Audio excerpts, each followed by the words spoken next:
Hello and welcome back to The Hatch. I'm Sammy Roth. And I'm Rosie Murphy, and this is the podcast where we talk about Lost. This week we've got Season 6, Episode 9, Aeterno. It is a big one.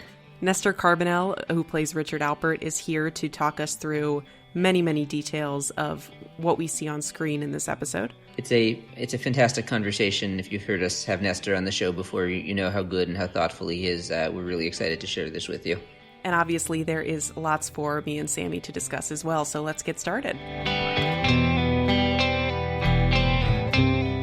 So we typically start each episode with our own hot takes, but before we do that for Aeterno, we got a hot take from a listener, right? We sure do. Hi, Rosie and Sammy. My name is Candy, and I wanted to send you a hot take that is non-specific to Season 6, like to an episode, but just kind of an overall take on Season 6 based on the fact that Kate and Sawyer get off the island together. I have always believed, since I watched the finale in real time back in 2010, that they spend their earthly lives together after they get off the island, whether they're romantic or platonic or both or sometimes one or the other. I don't know, but I've always thought that that's why they sparked so much with each other in the sideways. There was always the spark between them, but they never quite woke each other up, and it was because Juliet and Jack were their respective soulmates, but they had a special history and connection, and it shows in the way that they spark off of each other in the sideways. Candy, you probably already know this. I love this take. I agree with you. I think this is a beautiful interpretation. And kind of gives us the idea that, you know, maybe there isn't just one soulmate. Maybe there are, in the same way that there are many lives Sawyer could have lived and many lives Kate could have lived, maybe there are many people who can be good partners to us. I love this idea. I think it's beautiful. I like it too, and I definitely like the observation that there was certainly a spark between them in the sideways, and maybe it's not the person they ended up with, but I agree with you. There could have been something there in a world where Juliet and Jack weren't in the picture. I think there definitely could have been something there with Kate and Sawyer still. Absolutely. Yeah. What's your hot take about Aeterno? So, I mean, this is an amazing episode. Yes, undoubtedly. Undoubtedly. I'm going to try this take out and see how it feels, but I think I feel it. The first 6 minutes of the episode before they start the Richard flashback, I kind of think they could have done without it. It's kind of weird to me that this classic Richard episode starts on Ilana's eye and with this Jacob-Ilana scene that turns out to not mean that much because he's asks Ricardus what to do. It's well, Ricardus has no fucking idea what to do, and you should know that, Jacob, because clearly you didn't tell him what to do. So that doesn't make a lot of sense. I mean, I love Richard's, you're dead, we're in hell speech. That's fun. Mm-hmm. But it's the only part of those first 6 minutes that does really anything for me. And I think they could have maybe worked that in at the end after cutting back to the present, some of the good stuff before then, having him do the reversal and get convinced by Hurley that really he should be on Team Jacob again. I just don't think you needed to load it up front with that. I mean, it's a supersized episode of 47 minutes, but 6 of it at the beginning is wasted on kind of boring stuff. Give us more Richard flashback. That's what I would say. Interesting. I agree about the Jacob and Ilana scene. I liked the on-island stuff because I like the reminder that Richard is in this really dark place, and he's been saying for a couple episodes now, I think we're in hell. I think it was 2 episodes ago where he tried to kill himself and was unable. And I think we need to be reminded of that a little bit. I guess I was feeling we didn't need that reminder. I was so ready to go. It's okay, Richard. Just give me as much Richard as possible. I don't know. We could have done it previously on Lost to show some of that stuff. Yeah, maybe. What's on your mind, hot take-wise?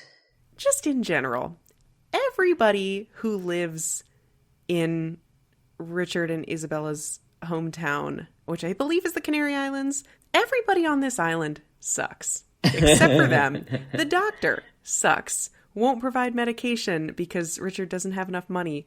When Richard hands him the cross, which is his most prized possession, he throws it on the ground. The priest sucks. Denies Richard absolution, which I'm pretty sure you can't do as a priest when you're hearing a confession. effectively the priest is corrupt and kind of sells Richard into slavery or indentured servitude. And yet Richard is the one who thinks that he is going to hell, and he is the one who thinks that he needs absolution. And that just makes me so sad for Richard, because it's a sign that he is at his heart good, right? Like, good people who are interested in moral and ethical good, like, can feel guilt and can feel shame. And like, all of these other people are shameless and they are not good. And they should be worried about their souls. That's all. I mean, I couldn't agree with you more. I found myself watching this and thinking, dear God, I hope at the end when Richard gets off the island, like, he manages to become an atheist. Like, I don't know, religion, organized and internal, has just done so much harm to this guy in terms of just the shitty things that happened to him and how he feels about himself and his, otherwise, admirable actions. Like, and all the bad stuff that he does in service of God. I don't know. I find myself thinking, like, I hope that Richard can, like, lose the concept of religion and God after he gets off the island. Maybe he can redefine spirituality in some way that works for him, but I just, I hope he can release all of this negative forcing in his life that religion has caused. Yeah. Yeah, it's fascinating that after 140 years, he is still seemingly, like, has the same conception of hell and fate as he did when he arrived. I mean, not exactly the same, but it seems like he still believes that he is doomed because of this thing he did, because he killed the doctor, or maybe he thinks he's doomed because of all the things he's done since. Either way, he thinks he's doomed. Yeah. No, I mean, and we'll talk more about that with Nestor, which we're going to get to shortly. But, talking about these, building on your point about these religious authority figures, who don't give a shit about all the shameful things they've done. Jacob, as well, is, lecturing Richard this week about, what is that? He wants people to know the difference between right and wrong without my having to tell them. I want them to help themselves. It's like, dude, right and wrong, like, look who's talking.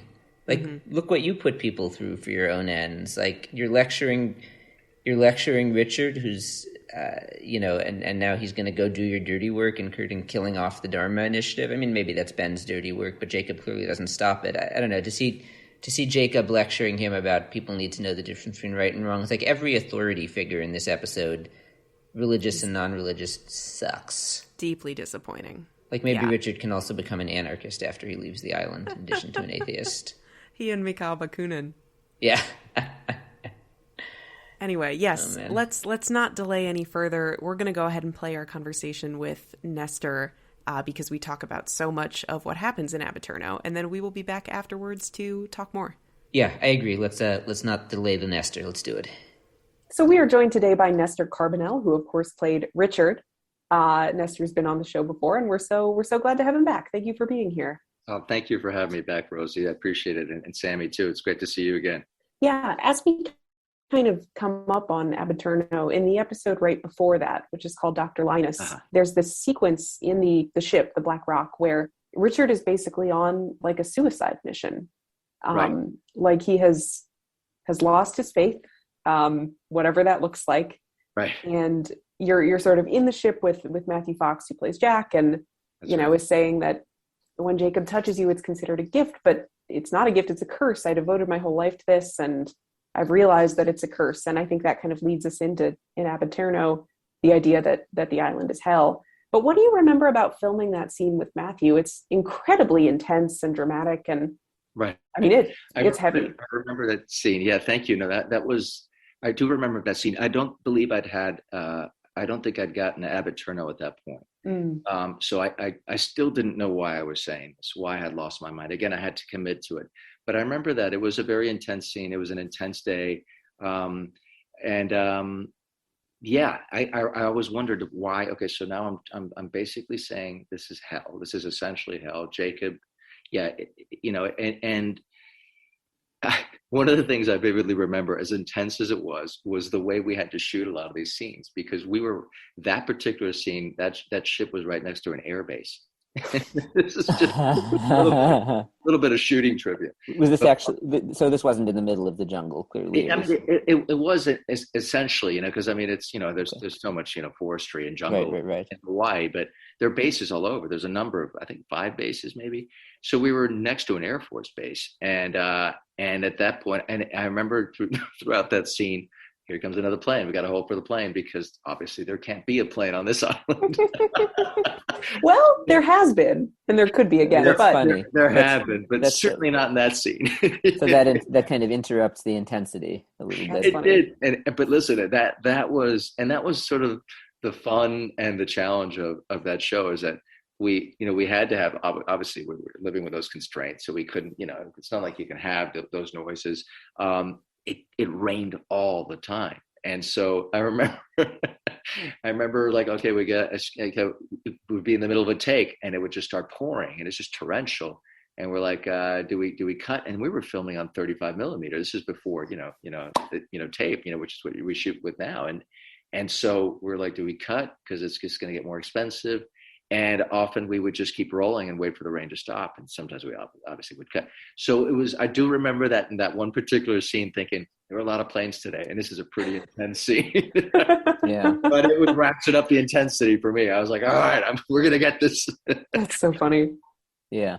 I mean, it's a great setup scene for Aeterno, because the whole question here, and I think it's the whole question of the next episode, is does Richard's life have a purpose, and does he want to live to find out what that purpose is? I mean, it doesn't. I don't think it cuts any deeper than that. No, and I think the show in general, it asks all those existential questions, about what is this all about? What it has enormous questions, dealing with religion and mythology, but ultimately at the end of the day, it is about purpose. Richard is constantly talking about purpose to Locke. I think he mentions it to Sawyer at one point. I mean, he's always bringing up that word purpose, and it is so huge to Richard. It embodies everything he's about, in the sense that his purpose is one for eternity, and he's been tagged as a sort of consigliere to Jacob, and a keeper in a sense of this island.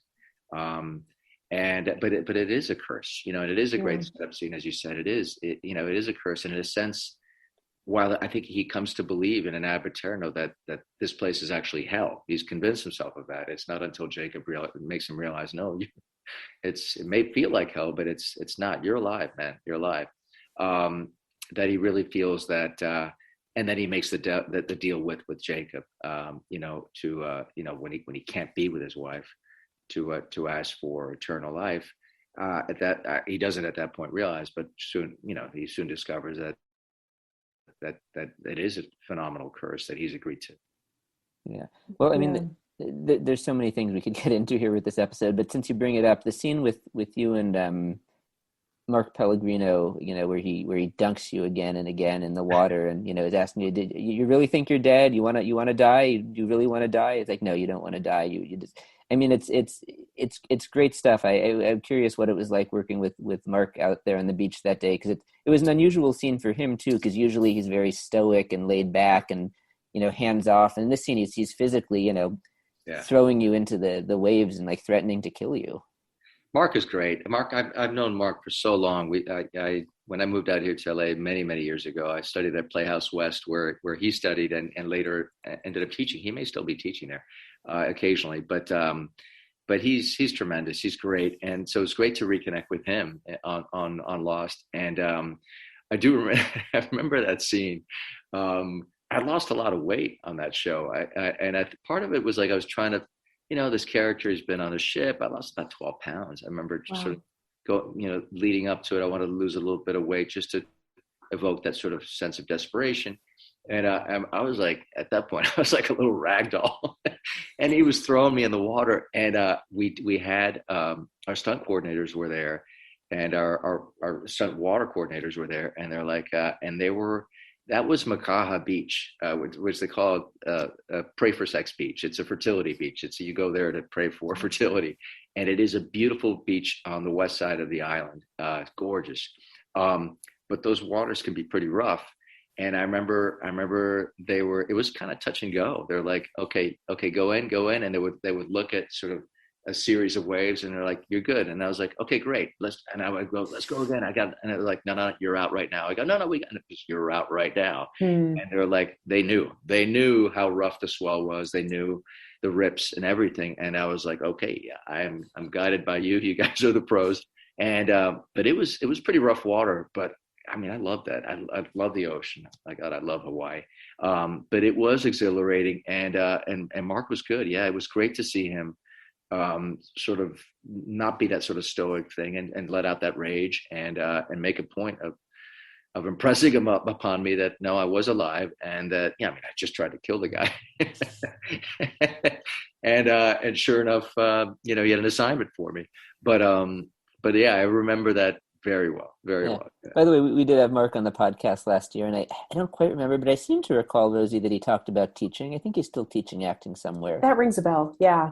I wouldn't be shocked. He's a great guy. He's a phenomenal actor and a great teacher too. He really devoted a lot of time to teaching, and I'm sure he still does. He's terrific. Yeah. There's so much to say about this episode. One thing that I know you and Sammy talked about last time you spoke was that this episode really feels like a film. It's sort of bookended by the present day happenings on the island, and then we get this like probably 35 minutes where we are in 1867 and we're in the Canary Islands at the beginning, and then on the island, but in like a slave ship functionally. I mean, what was it like to shoot like the scenes on horseback? And, there's that scene where you have to go confront the doctor who won't give you medicine for Isabella. Like it has a very different feel even compared to many of the flashbacks on Lost. Thank you. It's a really, really good point, Rosie, because I remember when we were shooting it, you're right. I think we shot that the bookend scenes afterward, like that's toward the end of the shoot. So we Tucker Gates and I and a handful of guest stars, basically, of the phenomenal guest stars. We worked on it essentially as a film, and it felt like one. And even the crew was saying, it's like, we don't know what we're like doing. They all felt the same way. They were like, we're kind of not doing Lost anymore. We're just doing this like little movie. And Tucker Gates felt that way too. I remember I got to know him there. I later went on to work with Tucker on Bates Motel. He was a producing director on Bates, and he was phenomenal. I mean, he's an extraordinary director. He's just so incredibly visual. He's amazing. And epic. All the shots are epic. He wants to show the world, so he shoots a lot of close-ups on a short lens on a 24. So I mean, he's really mindful of all that, and about pacing, and it did feel like a film. It felt like a really sort of a powerful little film, and you're right, a period piece, and shooting in 1867, and then at Ife, and then on that ship. You're right, Rosie, that ship was, the crew, the art department built this incredible ship, and I spent a lot of time on it, chained to that ship. And then there was a gimbal. There was two ships. There was the ship, and then I think we had to shoot on a gimbal, which what's a gimbal? Gimbal is like this. It's like a machine where you can rest a platform on it. In this particular case, it was part of a ship, and it's kind of like it's like in those amusement park rides. It's the thing that makes everything sort of moves, side to side or up and down, and that's what they had. They had this sort of like amusement park machine that would rock this boat and make you feel like you're in the water. So we shot on this gimbal with water just being poured on top of us. And then we went inside into a soundstage, and we shot in this beautiful ship, this Black Rock that they built there, and spent a lot of time there. I remember the crew coming in there, and like I would be trying to pull away at the chains, and they would come in and touch up the paint. With paint they would touch it up because it would all get marked up. And by the way, not the ship, but the caves, all the caves we shot in were all made out of styrofoam. Yeah, I've heard that. And, it was extraordinary. Every piece of styrofoam that came to the island came to our set. It was amazing. Everything. I mean, the set design was just phenomenal. So yeah, Rosie, I spent a lot of time on that ship. I remember when they brought in the boar, the pig, to come in and maul me. Oh my gosh. I might have told you this story already, Sammy, but I was like, how are they going to have this pig come at me? Is he trained? Like, exactly. That's what crazy. Like, well, it's a stunt pig, so I guess it's got a tag card. I don't know. And I was like, how are they going to do this? Even Tucker's like, how are we going to do this? He's like, he obviously had prepped it. He knew, but the pig wouldn't move. He wouldn't come towards me. And so they had to sort of goad the pig to come towards me. And then I was like, well, guys, I literally am chained. Can I get a little, can I get a way out? Can we at least fake this part? And then, you were actually chained to the set? Yeah, I was chained. And I was like, can you give me a fighting chance? And of course they were like, yeah, of course. So they let me off the hook. I held on to it, but I wasn't fully chained at that point. And then they were just trying to get and I was like, don't worry, we got you. And I go, but you're over there. You're behind me. If it comes at me, there's no way. I was like, all right, let's just do it. And, but no, it was all good. It was, the problem was getting the pig to move, to be honest with you. That pig was so docile. It wouldn't have hurt anything. Funny. But it was big. It was definitely big. That's too funny. I mean, it sounds like it was wild to film. It's a brutal sequence. I mean, there's a long stretch of this episode where you're chained to that ship. Like I didn't count, but it's got to be like 6 or 7 or 8 minutes where you're chained inside that ship, and it's hard to watch. I mean, it's brutal. It was definitely long days in there. I loved it though. I got to tell you, because I really got to immerse myself in that world, and even though as brutal as it was, I cherished all of the progression of that scene, of those scenes, and because it all amounted to the desperation of this character, and for him to finally make that decision with Jacob, and then to see Isabella come to him in this apparition that he thought she was real and she wasn't, and it added. I think I needed it as much as I think the character to really get into the darkness of this guy's history, and I really appreciated it. I mean. And we even shot more. There was a scene that they had to cut. I mean, there was just so much of it where I was trying to go for the droplets of water, rainwater coming through. But at one point I dropped down and there was a little puddle, and then I'm just trying to suck the water off the ground. Yikes. And I was sucking up. And I think at that point they're like, all right, we don't need that. We're good without that part. But it was important for your process. My process, I was like, it's amazing. No, it was awful. But to Damon and Carlton's credit, they actually bought or had ABC, and everybody fought for it. ABC and Disney, they fought for us to have a longer episode because it felt that the story needed it, as opposed to usually 42 minutes and change.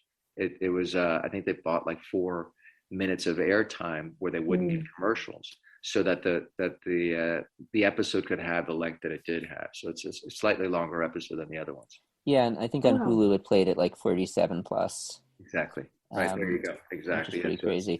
What was it like for you? I mean, just having to carry an episode of Lost like this? Because, I mean, Lost is such an ensemble show, right? That's what it's well known for, is having the great ensemble, and every episode weaves, 12 different stories together. But this was basically all you carrying one of the final and biggest episodes of the show. I mean, how did that feel? It was a monstrous task. I knew it was, and I knew, but I was so excited about it. I was so, thrilled about it. Rosie, to your earlier question about the horseback riding, I've ridden horses at birthday parties. I mean, I went to camp and rode it, like when I was 9, but it was like, pretty bad. And they asked me, like, you know how to ride? I go, no. I mean, and I told them the extent of my riding history.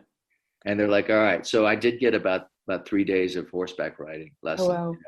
And, it was rough at first, but I was like, yeah, let's do it. Let's go for this. And no, it was so much fun. I mean, these are the things you live for as an actor, to play stakes like the ones I got to play in Aeterno, to do all of those scenes, from the most beautiful ones, the love story elements, to the most brutal ones.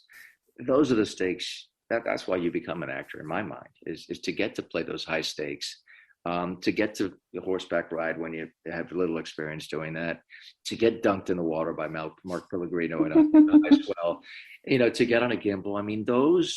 That's the dream. And I knew at that point, as soon as I got that script and I read it, I go, wow, this is, I could not have gotten a better gift. It was extraordinary. And yes, I did feel pressure to live up to it. There's no question, but I knew that I was going to work my tail off on it and give it my all wherever, however it turned out, so I knew I was going to commit to it. And but it was a bit daunting. There's no question. Yeah. I think, it's a very emotional episode, but I think the scene that was most heartbreaking for me comes in the end of the episode, in that kind of closing bookend. Richard is out in the jungle. He's gone to ask the man in black if he can turn to him now. And Hurley follows him. Yeah. And Hurley can see Isabella, Richard's wife, there standing next to him, because Hurley can see the dead. And there's this beautiful scene where Hurley's talking to her and kind of translating, and then all of a sudden you can see her too. And it's like, I don't know if it reads as absolution or as something else, but what do you remember about that, and what do you think it meant to you? It was, I loved working with Jorge. He's tremendous. And it did feel like a sort of letting go and at some level of absolution. I'm sorry, pardon our lovely dog in the background, but it did feel like some level of absolution, of forgiveness, of letting go, and of really letting go, and I think that's and of closing a chapter. I think I want to say Richard was he's over 200 years old at that point. This is a guy who lived with this curse, and this level of guilt, and feeling like, he now ultimately feeling like he made the wrong decision, certainly in siding with the wrong guy, and wanting a different chance, and it felt like, that she gave him that. She gave him that out, and through Hurley, naturally, which, it was beautiful to connect with her through one of the, the main cast members on the island, and that I loved. That's one of the things I loved about the episode. We see Hurley speaking to somebody in Spanish at the top of the episode. Mm-hmm. So we think everyone's going crazy, and then it's beautifully paid off with what Jorge did in that last scene. Yeah. Was it strange or difficult to film? Because the way it's set up, I'm assuming the two of you, Morelli Taylor, who plays Isabella, that the two of you were actually standing right there next to each other. We were. So Morelli and I, it was the old Hollywood. We were there. She's right next to me, and John Bartley lit her beautifully, because when you see her. I just saw her, and she's so beautifully lit. She looks, it's like seraphic, angelic, this beautiful warm light. While I'm a little bit sort of in shadow, she's got this gorgeous light on her. So you got this sort of, beautiful beatific, look on her, and then you come across Hurley at the end of that scene, and she's gone, and she literally just ducked down. Really, just it's the old Hollywood. Oh, she's ducked down. I'm like, we're all pretending she's not there. But you had to pretend she wasn't there the whole time. I mean, you were filming that with her, but the way the scene plays out, you see her, which I thought was interesting. Yeah, I did. I mean, it was she was there, but yeah, you're absolutely right. I had to pretend she wasn't there, and then Hurley was my anchor for sure in that scene. Yeah. And my translator. It was a hard scene. It was in the sense that it was emotional, but it was I loved working with those guys, with both Morelli and obviously with Jorge, and it was it was towards the end of that episode, and which kind of worked out in a sense. I had to shave, I had to give me a wig, and I ditched the wig, and I had to shave, and so we shot it towards the end. And it was obviously very fitting that it came, having lived through all of the other stuff I'd lived through on the Black Rock.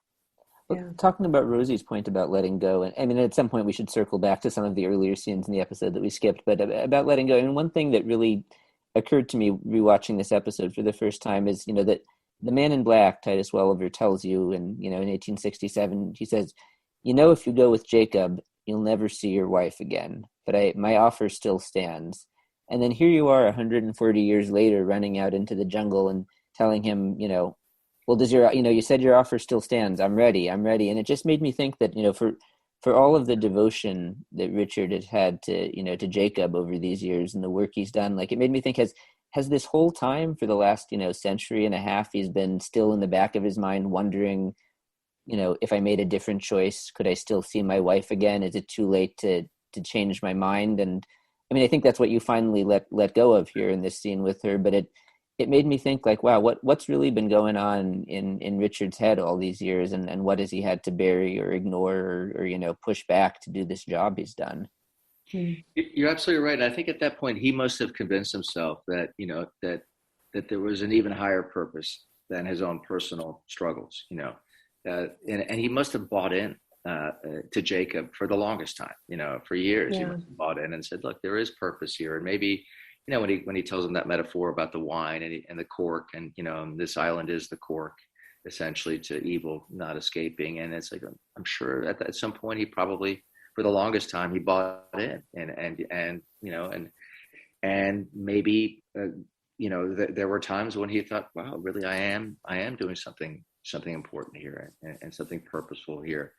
I can only imagine he struggled with horrible things that he was a part of, and namely, the killing of the Dharma Initiative, the gassing. Right, especially after watching this episode where he's so convinced that from the one murder he's going to hell and he can't be absolved. I mean, that was way worse. Yeah. So he must have believed it. Absolutely. Or he convinced himself that, again, the ends justify the means, and something horrific like that, to justify doing something so horrible. I mean, it was just barbaric, beyond barbaric. So, yeah, I mean, I'm sure he wrestled, with his conscience, and reached a breaking point, by the time we shot Aeterno, by the time that episode took place, he'd reached his breaking point, and that would have happened the scene prior, the scene in episode 5 of season 6, that you were talking about, Rosie. I think he'd reached that breaking point at that point. Not enough rationalizing in the world could turn the tide anymore. I think he was. Right, well, once God is dead, I mean, it's harder to convince yourself that you're doing God's will. That's exactly right. But I do think the religion aspect was one of the most interesting parts of this, because I mean, going into Aeterno, I don't know if you felt differently. Like, I don't think I ever would have guessed that Richard had this, very religious, Catholic, it seems, right? Right. Exactly. Catholic background. I mean, it just didn't seem like the type. But when you get down to it, it seems like that's a lot of what really got him to buy in here. He felt like he was, working with or for God, fighting the devil. I mean, that's pretty strong. There's no question. Absolutely. And to your point, I didn't believe so either, given what he had done in the past. I mean, even with the first episode when Juliet's, we're not important. Mm-hmm. That's how my character was introduced. Essentially killing Juliet's, husband. Yeah. I forgot about that. Having him killed with a bus. It was like, that's how I was introduced. So he's a killer, mm-hmm. But he's doing God's work, I guess. I don't know. You're right. It's kind of hard to reconcile with that kind of a history. He was a devout man who ended up, killing a doctor, and then finding himself, essentially enslaved, and then shipwrecked on an island. I mean, talking about the bad things, one that's easy for me to rationalize, at least, going to his love for Isabella. I mean, the stuff with the doctor and stealing the medicine, like, I don't know if you felt differently about this, but especially after they set up the doctor being such a, cold-hearted, I'll not use dirty language about him, but definitely not a good guy there. When you knock him down, and I know you didn't mean to do it on purpose, but you knock him over, he hits his head and bleeds out, and you take the medicine. I'm pretty sympathetic with that one. I don't know that Richard really did anything terrible there. I mean, it was an accident. That one, listen, it's horrible that the guy died. The guy was not a great man. He threw the chain. He refused to give me the medicine that would potentially save, my wife, or at least I thought it would at that time. Yeah, I didn't feel too bad about that one. Okay. I mean, in the pecking order of murder, that That one I would be like, yeah, that one's, that's, no, I mean, Right. I shouldn't joke about that, but no, I didn't feel too bad about that. Right. I guess it would be manslaughter, but unintentional manslaughter. Yeah. I'm just stepping it all over the place here.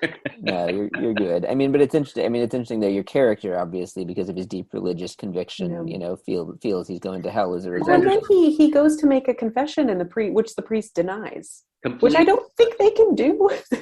I guess that one could. And that one was also taking bribes from the slave true. ship owner. Sorry. Exactly right. Yeah, that was not a great priest.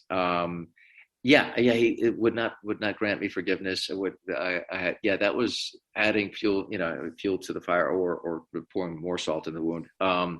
Yes, you're right. That was kind of shocking, and which is what I love about the writing on Lost, is that just when you think it's going one way, it goes completely the other way, and you just don't know what you're going to get. And it was just a great way to complicate the story. Yeah. But one thing that just to round this out, we talked quite a bit last time, so we don't need to relitigate it all about the question of living forever and why would you want to do that or not want to do that. But one thing that I noticed on this watch that I thought was interesting was the scene where Jacob asks you, what do you want in exchange for doing the job for him. First you say, I want to see my wife again. He says, can't do that. Then you say, absolution. He can't do that either. Right. And then your third choice is you want to live forever. But the way you delivered it, I don't know if you recall, you kind of paused, you looked down, you looked kind of, to me, it felt like you were looking kind of sheepish, like you almost knew this was maybe an immature or somehow, not the right thing to ask. But you say, I never want to die. I want to live forever. Right. And he grants you that. So I don't know what you were going for there, but I was kind of reading it as like, he has this deep inside of him and he knows maybe it's, there's something silly or wrong about it, but he still can't help it. He doesn't want to die. It's terrifying to him. It's interesting. It's a great question, because I remember that line, and I remember thinking it's so loaded, and it is such a stark contrast to what the first two things he asked for, because the first one's the immediate one is, I want to be with my wife. Well, that's not going to happen. Well, I want forgiveness, which means that when I die, I hopefully will be with her, which is it's still related to her. And then when that is shut out and I realize I'll never be with my wife, then it becomes an internally externally a very selfish ask, which is, I guess I can't see her. And if I'm going to hell, I don't want to go to hell. I guess I want to live forever. Yeah. I'll be here. I can't be with her in heaven, and I'm doomed to hell. Make me eternal here on earth, and I'll live in this planet and sort of figure it out. And it was sort of, I thought at once, I go, there's no way he can grant me that. If he can't grant me forgiveness for, like a priest can, well, he certainly can't grant me, being immortal. Mm-hmm. And it was almost like I almost felt like it was half serious. It was like, it's like, there's no way this can happen. But it was partly serious. It's like, well, God, what other choices do I have? It's hell or hell. And I'll throw this one out, and sure enough, that's one he could do. But it's a great question, because it's said a lot about his headspace, where he was at in terms of Isabella, but also about him and what he wants to do, in his future, in his life, and his own choices. Well, I identified with it, I found, because I think that if I were in that situation too, and I imagine this would be true about a lot of people, like you might have the first instinct that's, based on love or based on what you feel like is the, the right ethical thing to do, or the moral choice. But then if you don't get that, it's like, well, what's the selfish thing that we all want? Nobody wants to die. Like, it's hard not to imagine myself or maybe anyone asking that if they had the opportunity. There's no question. It is. Yeah. We have an instinct for self-preservation. We want. I think there's certainly that instinct, and also for a higher purpose. And I think that request sort of satisfied both, in a sense. Hey, you'll live forever. Not only that, I have a job for you. and it's a big job, and he talked about the cork, and and we are responsible for evil not letting coming out into the world. There would be no higher purpose in his mind than that, and so if he can't have Isabella, then at least he can have a purpose, and at least and certainly live forever as well. Do you think, looking back, it was as simple as Jacob being the God figure and the man in black being the devil figure, or not so simple? I mean, I think it's interesting. I think Richard had to rationalize it as that, it's light and dark. It's, it's good and evil. And I think he later discovered that, it's not the case. And it wasn't the case with all of the characters, essentially, which is what made the show so good, is that they all have shades of good and evil in them. And no one was, every one of them was fallible. Every one of them had some level of malice, and that's what made them complicated and human and identifiable, because, we all have the propensity to good and bad, and it's our choice to lean on one side or the other, which is something that Jacob talks about as well a lot, he talked about it, I think, in that scene, is that I can't make them, what would be the purpose of me making them wanting to be good? It's up to them. It's the free will, free will is what we humans have on this earth. Well, and that was one of my favorite bits of writing in this episode, by the way, where Jacob makes that point, he says, why should I have to step in? And your response, which I think is quite accurate, is if you don't, he will. Right.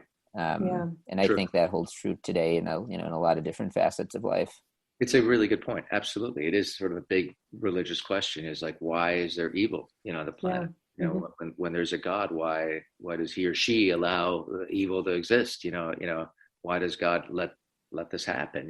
When God can, potentially change that. And it's about free will, it's about, and evil exists and will exist. And it's up to, men and women to do with those choices and make those choices for themselves.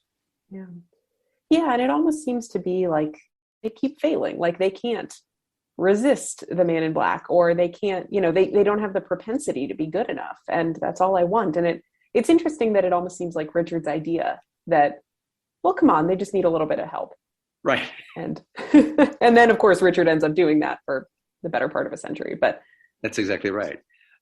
It is. You're right. It is interesting that everyone that comes to the island, yes, it is. There is a bit of original sin. There is temptation, and many and most, sort of are tempted and make wrong choices. And it's a story of humanity. It's a story of, and I think that's what one of the things why it was so appealing, is because it did ask sort of the bigger questions about life, about purpose, about God. About our role on this planet, our role in humanity, about afterlife. And ultimately, for me, one of the most beautiful things about the finale was not to jump ahead, because obviously I know you guys will cover that so well, but is this notion of soul groups, of traveling, and this notion that Damon and Carlton came up with, this idea that Jack had essentially a soul group that was going to see him off to higher ground, to paraphrase, the finale. And I love that. I love that, that they presented that we are destined to be with the people we're with, to some extent, for good or bad, to guide us, to make us make decisions one way or other, for good or for evil. Yeah. So I know we referenced this a little bit beforehand, but just talking about the purge in this conversation with Richard, my God, it just takes on such a new context to think about, why Richard would do a thing like that and how he would justify that to himself, given, how we see him react to accidentally killing a doctor to try to save his wife's life. I mean, the turmoil that must be going on inside of Richard for 140 years. I mean, can you imagine that the turmoil within him, the living without his wife for that period of time, it just puts so much of the show up to this point in a new and, enlightening context. Yeah, and that, to this point, Richard has seemed so stoic, right? Throughout seasons 3 and 4, he seems like the person who is directing traffic, the person who is very quietly running the show, and we never see him crack. I mean, you know, in a flashback at one point, we see him orchestrate the death of Juliet's husband. Who is it who gets hit by the bus? Yeah, Edmund Burke. Yeah. Oh, yes. Named after one of many philosopher-named characters. Yeah. And stuff like that he's just emotionless, or appears to be. And yeah, either he has really, really learned to compartmentalize after decades of doing this stuff for Jacob, or the writers didn't know where they were going with that character. But well, sure, or that. But no, but I agree. I think the first interpretation works, and I think it just goes to show, like, you know, he really felt like he was serving God. Yeah. I mean, and now that God is dead, it is all unraveling very, very quickly. Mm-hmm. You told me you had a thesis about this episode. I'm really curious. I want to hear what your thesis is. Okay, tell me if this is anything. So, the underlying theme of this, of what Richard is experiencing in this extended flashback, is this place is hell.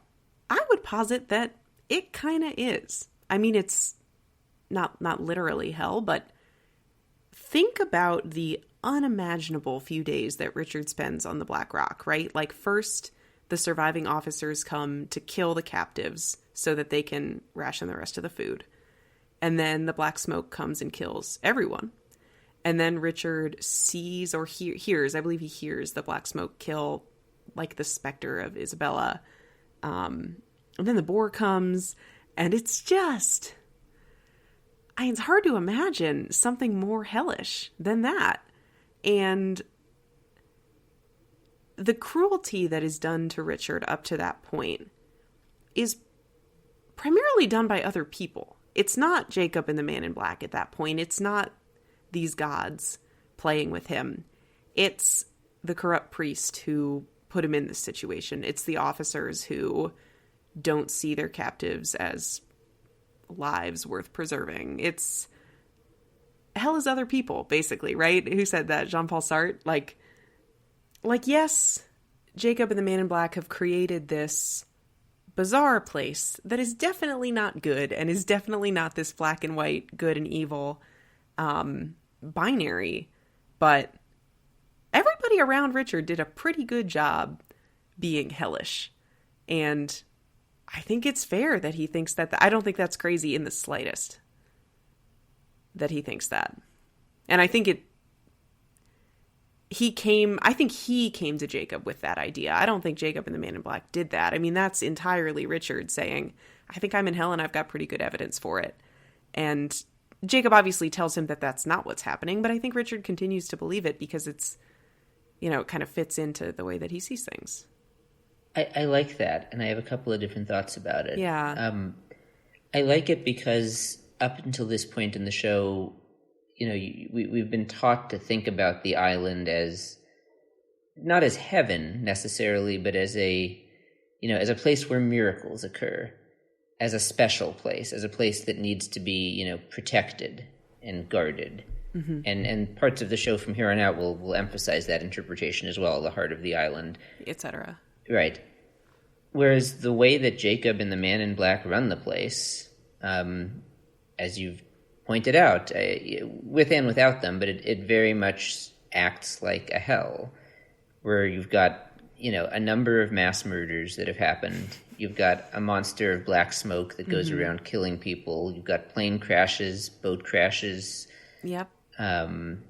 You've got basically, you know, in some interpretations, the devil, the Man in Black, who's imprisoned in this place, as you would mm-hmm. think the devil would be in hell. Mm-hmm. It almost makes me think that, you know, things like the light at the heart of the island and Locke getting his legs back. By the way, you also have radiation killing pregnant mothers, another hellish aspect.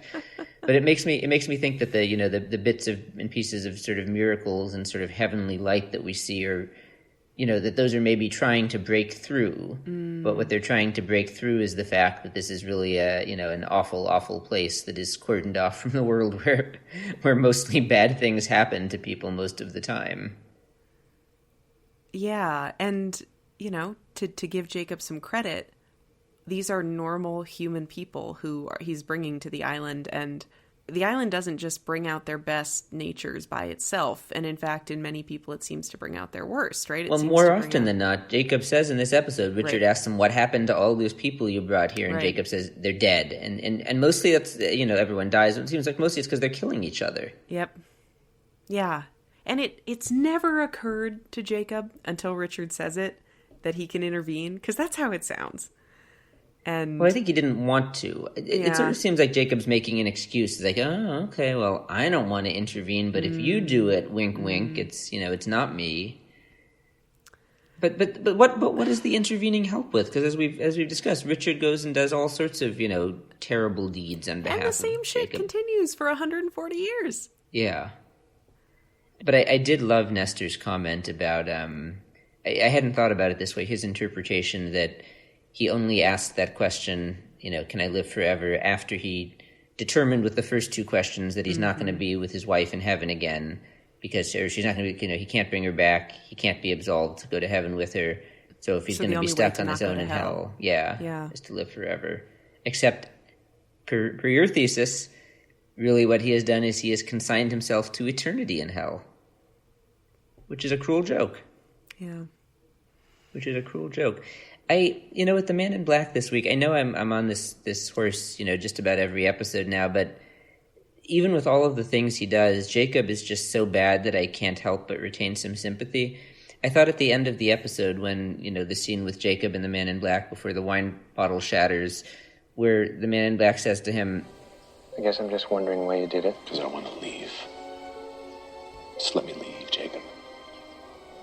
As long as I'm alive, you're not going anywhere. Well, then now you know why I want to kill you. Amazing line delivery by Titus Welliver, by the way. But just like when he said that, it's like, just let him leave. Maybe this place would be a little less hellish if you let him go. It's like, do you want to keep tormenting the people who you bring here with your brother? Like, what do you think he's really going to do out there in the world? I'm just not that convinced. Yeah, I don't think we ever quite get sold on that. I don't know. I think I like your hell theory, and I think it's a hell that's been created by people who have good intentions or feel like they have good intentions, right?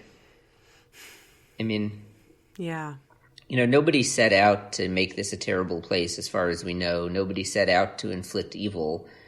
But, people who think they're, doing good have created a situation where everything is terrible. Yeah.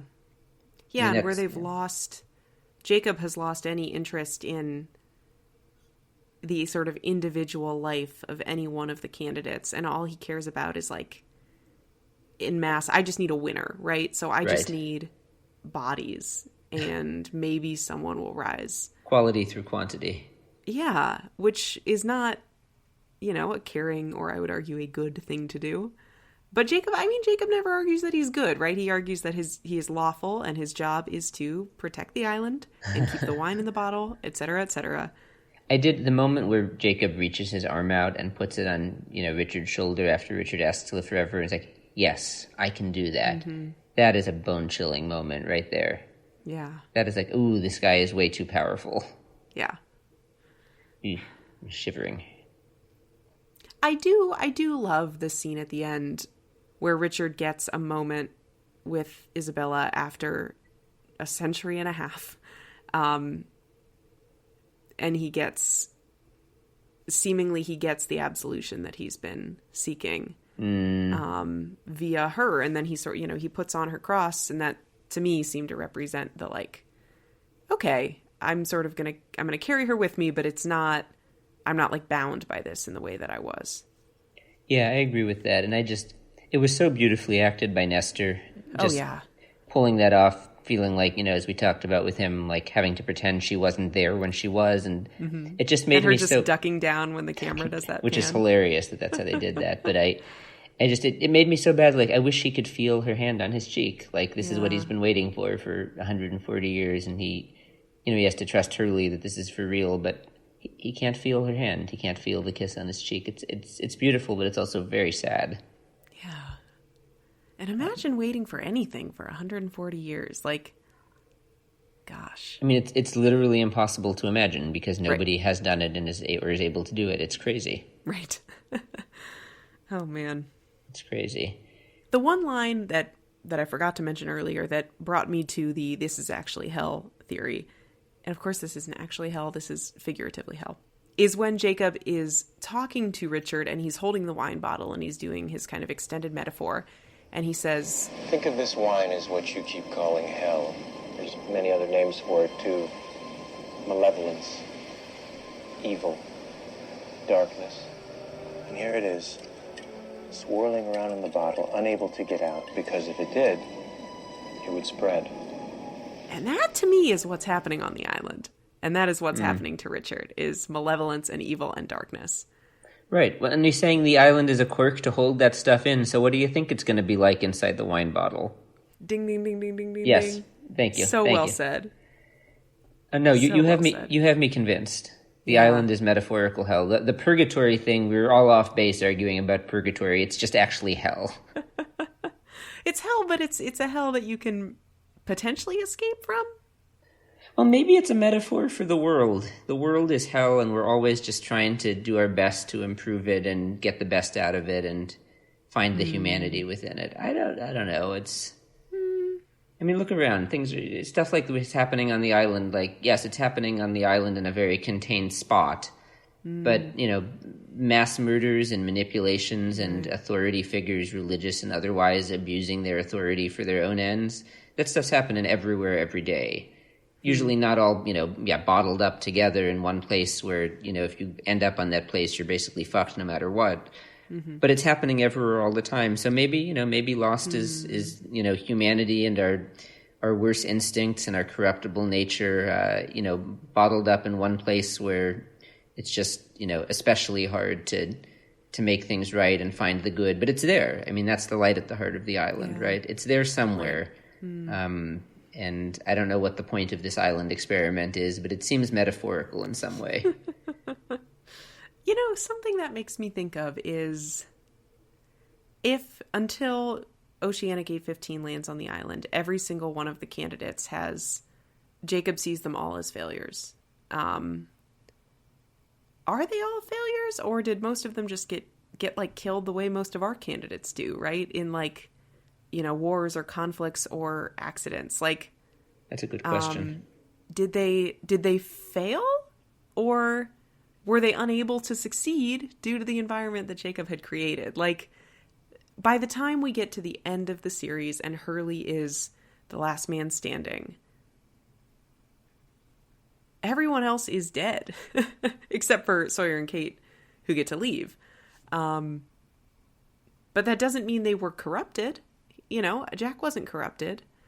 Saeed arguably was, but is able to sort of crawl back from it. Like, that's a good question. That's a really good question. Like, maybe it's not fair for Jacob to say all of these people suck and were unable to, meet my tests. Okay, so I brought the transcript up. What Jacob says is, That man who sent you to kill me believes that everyone is corruptible because it's in their very nature to sin. I bring people here to prove him wrong. And when they get here, their past doesn't matter. Before you brought my ship, there were others? Yes, many. What happened to them? They're all dead. But if you brought them here, why didn't you help them? Because I wanted them to help themselves. I don't know, it's a little up to interpretation. Yeah. But actually what this is making me think about in the context of our current conversation, the man in black believes it's in our very nature to sin and that we're all corruptible. The man in black is right. Yeah, I think so. I mean, even the best and the, quote unquote purest of people, like everyone does bad things sometimes. It's impossible to avoid. We're always all fighting that. I mean, this is what I'm saying, trying to build off of your hell theory with the island. Right. How does Jacob really think this is going to end? Does he think he's going to find a person or a group of people who are incapable of sin, or who couldn't be tempted into sin or corruption? Like, that's literally everyone. If the more I think of it, if that's what Jacob's trying to prove, no wonder it's not working out, and no wonder this place has devolved into a hellscape. The man in black has the much easier job, and arguably the only job that's possible. Yeah, and he's willing to help, right? The man in black is not hands off here. He's not just saying, okay, well, everybody has, sinful nature or whatever we would call it in other traditions. So I'm just going to let things run their course because I believe that everybody is going to fuck it up. No, he says, I am going to intervene and encourage that part of people, the devil on the shoulder, right? Like, and he has done that to great effect. Whereas if Jacob simply never intervenes, or at least never intervenes until Richard gets there, of course, somebody's putting their foot on the scale. Like, and I don't think that necessarily means that we are all, in like a Lord of the Flies sense, destined to, dropped on an island in the middle of nowhere that we're destined to devolve. It's that there's a foot on that side of the scale and it's tipped in that direction because Jacob refuses to put a damn foot on the scale. Right. You have the god of, quote unquote evil, and the god of good is, frankly, this is one of my many problems with the concept of God in real life. Like, if there was an all-powerful God out there, like, I don't know what the fuck the thinking is of sitting on the sidelines while bad stuff happens. Like, what do you think we're going to do? You created us this way. I don't believe in God, but that's a problem that I have. But no, I would say not only is the foot on the scale because of the man in black, the foot is on the scale by virtue of the circumstances, the yanking them out of their lives and dropping them on an island. Right. And, Jacob presents that as this tabula rasa, to do a callback to season 1, this blank slate. Well, he says that in this episode. He said their past doesn't matter. That's what he says to Richard. Exactly. But what about the people who didn't want to be here? Right. Whose past mattered to them, Right. It's basically everyone but John Locke.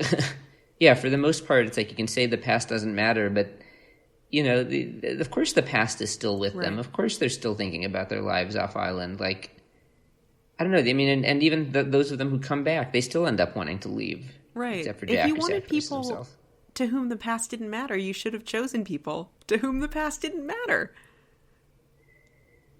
Jacob, put us in charge. Actually, please don't. I don't know why you're doing that.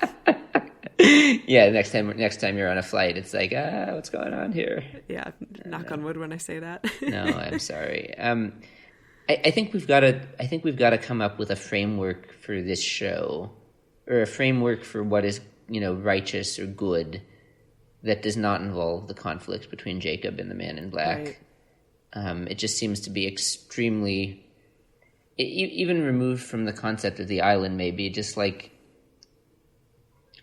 I don't know, it's how Jack and Hurley and Kate and Sawyer go about navigating this stuff and making decisions, and Locke. I just think we need a way to navigate that and understand that does not fall into the binary of good for the island, bad for the island, Team Jacob, Team Man in Black. It's just, that just doesn't work. Try this on for size. That's what The Flash Sideways gives us, right? Go on. That is all of these characters on their different paths had they never set foot on the island. Well, and I guess in Ben's case he did, but everyone else did not. And yeah, other things were different too, and whatever, but most of them still found ways to be decent. And even Kate, who is still, on the run from the law, finds we talked about this back in episode 2, but quote unquote decent to Claire. They find ways to not give in to the corruptible instinct or whatever that Jacob believes everybody has. They might a little bit, they might in certain situations, but they certainly don't in all of the time. They don't become these, like, they don't get taken by the darkness or whatever. Don't go to the island is the moral of the story. So I agree with that. That's not exactly what I meant, but I was just thinking in terms of like how we evaluate their actions on the island and in this timeline. Right. But basically, what you said in the Flash Sideways is they're all trying to just be decent to each other. They're trying to figure out ways to be decent to each other and to themselves. And I think that's what it's just got to be all about. So stuff like Kate going back to the island to find Claire, that is a decent and human thing to do. Hurley, telling a lie to Richard to get him to serve Jacob's ends, out of character for Hurley, but not a decent and kind thing to do. Jack making the sacrifice at the end, not necessarily to protect the island, but to protect his friends. Mm-hmm. Decent and fine thing to do. Sawyer jumping off the helicopter. Yep. It just, I think what I'm realizing here is that we probably shouldn't care too much about, are they on Team Jacob or Team Man in Black? Was this good for the island or bad for the island? Like, the stuff that they do or don't do that's good or bad, it's just about how they're treating others. This is not a novel thought. There's plenty of philosophers who have said this shit about life, that it's, whatever. I remember reading something by, I'm forgetting who said this, something to the effect of, I would much rather betray my country than betray my friend. Mm. I forget who said that, but that's kind of the idea I'm getting at here, that much more important and where they fall in the big, war over the island and good and evil is how they treat each other and the people they care about. Mm-hmm. That's what I'm taking away from this episode. Mm. Mm. Sorry, we've gone way off the rails. Richard Alpert. Something about Richard. Oh, gosh. When Richard, at the end of the episode, when Richard goes to where Isabella's cross is buried, and he begins to shout, I've changed my mind, does the offer still stand? Like, what if the Man in Black had gotten there first? Presumably he would have made Richard do a lot of shit as well. It's instrumentalizing him in a different way, like we've talked about with basically all of the characters who are pawns on this chessboard. Yeah. What that, what you just said, though, made me think of when the Man in Black when the monster comes and, does the scanning of Richard in the ship with the camera flashes. Mm-hmm. What I thought about watching that was basically, it seemed like, he's scanning Richard and determining, this guy's an easy mark for me. Mm. I'm going to be in a position based on where he's been and what he's gone through to manipulate him. And, quickly identifies the whole God thing, the murder, the loss of his wife. I can use that shit. And, that's interesting. And, and so he uses it, then Jacob uses it himself, and I think that if the Man in Black had gotten there first, he would have used it again. Mm-hmm. For all of Richard's stoicism and, resoluteness that we've seen over 140 years develop, I do think that the religion stuff and the stuff with his wife has made him an easy mark for these manipulative forces. So, I think he would have fallen under the guy's sway again pretty easy. I mean, he gets manipulated by Hurley without too much trouble, instead. Yeah. Man, poor Richard. Well, and that's... When Richard gets to the island, he's really quite naive. I mean... Not that what else would he have done in the face of Jacob and the Man in Black? No idea, but, I'm looking forward to when they can leave the island and get on with their lives, and for the ones who don't make it off, for the flash sideways. I do love Nestor's conception of Richard as a handyman in LA who just shows up and builds people's IKEA furniture. Yes. And, hopefully goes to therapy. He deserves it.